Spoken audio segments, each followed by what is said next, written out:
More than 252 civilians were killed during the 2016 coup attempt in Türkiye. Despite ample evidence, many European countries refused to acknowledge that the FETO organization was behind it. Now it has become clear that many key players in that attempt to subvert democracy have fled Türkiye to escape justice. And thanks to widespread inaction in Europe, FETO members are free to continue their activities there.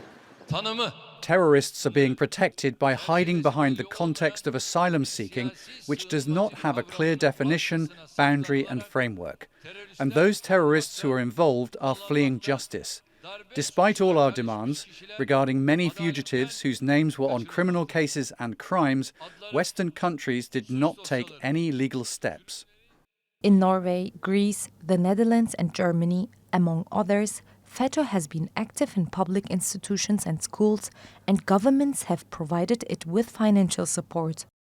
The Süddeutsche Zeitung newspaper reported in 2020 that the German government gave millions of euros to about 300 FETO-linked organizations.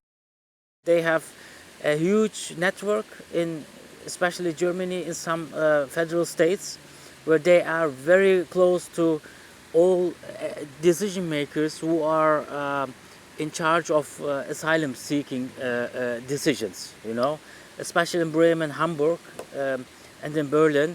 It was so amazing high that even the German media put it in question. With the freedom to operate and expand, FETO has found a safe haven in the heart of Europe. Despite evidence provided by Ankara and warnings from some German officials over the threat the group poses, Berlin has rejected multiple extradition requests from Türkiye. But Germany is not the only European country providing shelter to FETO. According to the Greek media, since the July 15 coup attempt, FETO members have used Greece as a transit country, crossing the border from Türkiye and spreading across the continent.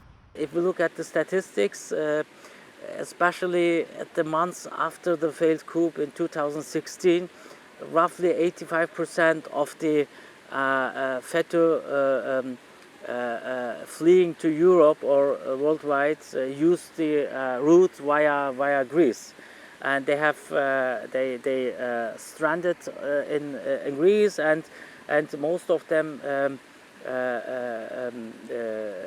continued to especially Germany and also to Sweden. Relations between Türkiye and EU countries have been understandably strained. Last year, Sweden refused to extradite a FETO member to Türkiye, arguing that the offences he was charged with are not criminalized in Sweden. When the trilateral agreement was signed at the Madrid NATO summit, this was red line for Türkiye. If the permissive attitude towards FETO continues, despite Türkiye's warning, the terror group's presence on the continent could prove a threat to European security as well. Bera, Karaman, TRT World, Berlin.